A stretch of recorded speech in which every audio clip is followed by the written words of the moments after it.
Hello everyone, ఈరోజు చాలా రుచికరమైన అరోమాతోనే మనకి నోరూరించే రెసిపీ మొగలై దమ్ బిర్యానీ చేసి చూపిస్తాను. స్కిప్ చేయకుండా వీడియోని ఎండింగ్ వరకు చూసేయండి.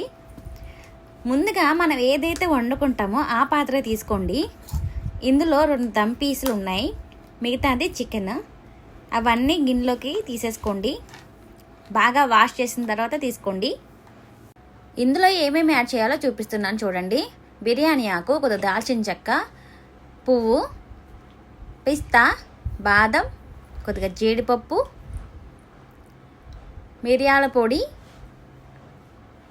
కొత్తిమీర, పుదీనా, 2 లవంగాలు, షాజీరా, ఇలాచి. ఇవన్నీ తీసుకున్నాక కొద్దిగా పచ్చిమిర్చి కూడా తీసుకోండి. ఇందులో నేను వేయలేదు.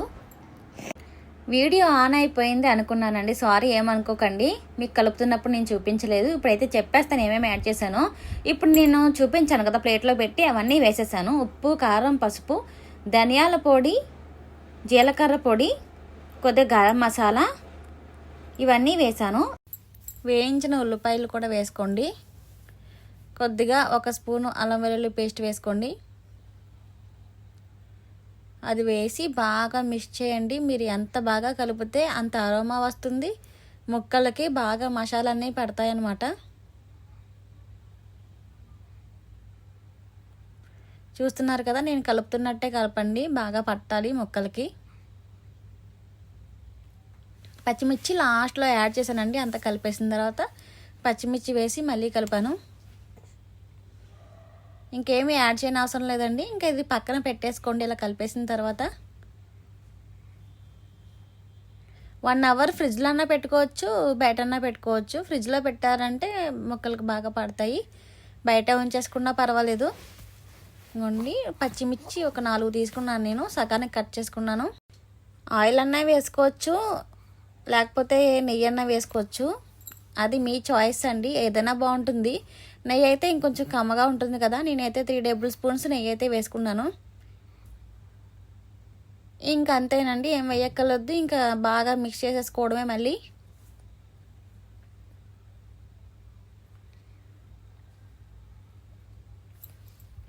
ఈ మిశ్రమాన్ని 1 గంట సేపు ఫ్రిడ్జ్లో అయితే పెట్టేసుకుందాం. ఇంకా రైస్ అయితే ప్రిపేర్ చేసుకుందాం. నేనైతే 1 గ్లాస్ బియ్యం పోసి 4 గ్లాసెస్ వాటర్ పోసానండి. అంటే 1 గ్లాస్ బియ్యం తీసుకుందామని ఫిక్స్ అయ్యాను కాబట్టి 4 గ్లాసులు నీళ్ళు పోసాను.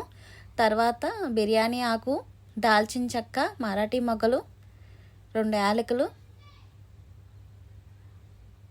మిరియాల పొడి వేసానండి. కొద్దిగా అల్లం వెల్లుల్లి పేస్ట్ కూడా ఇందులో వేసుకోండి, ఎందుకంటే రైస్కి పట్టాలి కదా. కొద్దిగా గరం మసాలా కూడా వేసాను. ఒక 2 టేబుల్ స్పూన్స్ సాల్ట్ వేసుకోండి. సాల్ట్ మీకు తగినంత వేసుకోండి. ధనియాలు, జీలకర్ర పొడి కూడా వేసానండి. కొద్దిగా కొత్తిమీర, పుదీనా కూడా కలిపేసేసాను. ఇది మూత పెట్టేసుకోండి. ఇది మరిగాక బియ్యం పోసుకుందాం. ఈలోపు బియ్యం కడిగేసి పెట్టుకోండి. మరుగుతుంది చూసారు కదా. ఇప్పుడైతే మనం కడిగేసి పెట్టుకున్న బియ్యం అయితే ఇందులో పోసేద్దాం. రైస్ వేసేసుకున్నాం కదండి. ఇది కలర్ వైట్ కలర్లో రావాలంటే మీరు నిమ్మరసం కూడా పిండుకోవచ్చు రైస్లోనే. తెల్ల మల్లెపూలు వస్తుందన్నమాట. ఇది నేను పుదీనా, కొత్తిమీర ఎక్కువ వేసిన వల్ల కలర్ చూసారా ఎలా వచ్చినాయో వాటర్. ఇప్పుడు రైస్ కూడా అంత వైట్గా ఉండదన్నమాట నేను చేసేది. బాగా కలిపేసుకుని రైస్ని, నీళ్ళని మూత పెట్టేసుకోండి. ఇది ఒక 80% కుక్ అయిపోయింది అన్నప్పుడు కొద్దిగా మనం ఏదైతే మ్యారినేట్ చేసి పెట్టుకున్నామో ఆ గిన్నెలోకి అయితే నేను తీసేసుకుంటున్నాను. నేను కుక్కర్లో అయితే తీసుకున్నానండి, ఎందుకంటే దీంట్లోనే ఉడికిస్తాం కాబట్టి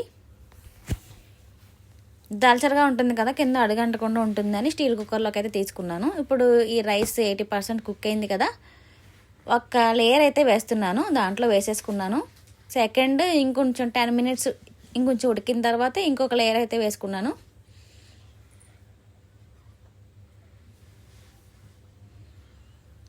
ఇంకా లాస్ట్ అండ్ ఫైనల్ అండి. ఇంకా వాటర్ ఎక్కువ ఉంటాయి కాబట్టి ఈ గరిటతో తీస్తున్నాను.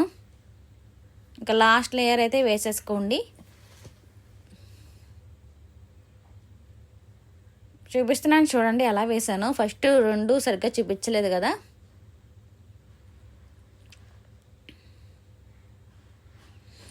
మిగిలిపోయిన వాటర్ ఏం చేయాలంటే అందులో పోసేసుకోవచ్చండి, ఎందుకంటే మనకి బాగా కుక్ అవ్వాలి కదా 100% కుక్కర్లో అయినా. అందుకనే ఈ మిగిలిపోయిన వాటర్ కూడా అందులో ఎంతో మిగిలో ఒక కప్పు, చిన్న కప్పుడు మిగులుతాయేమో. అందులో మసాలాలన్నీ ఉంటాయి కాబట్టి ఆ వాటర్లో పోసేసుకోండి, ఏమవదు.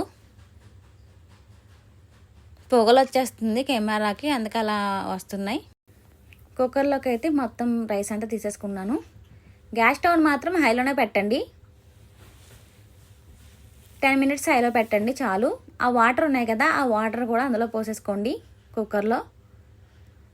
తర్వాత నెయ్యి అయితే యాడ్ చేసుకున్నాను నేను.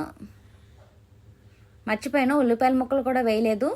వేయించిన ఉల్లిపాయ ముక్కలు కూడా వేసుకోండి.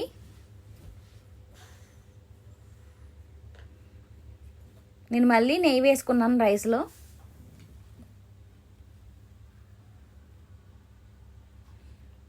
ఒక స్పూన్ వేసుకుంటే చాలు, మీకు 2 స్పూన్స్ వేసుకోండి. చూసారా కదా ఎంత మంచిగా వచ్చిందో. మీకు నిమ్మరసం పిండుకుంటే రైస్ అనేది ఇంకొంచెం వైట్ కలర్లోకి వస్తుంది.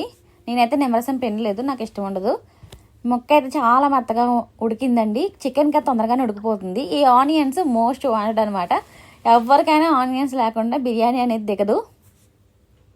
మెత్తగా ఉడికింది చూసారు కదా. నచ్చితే లైక్ చేయండి.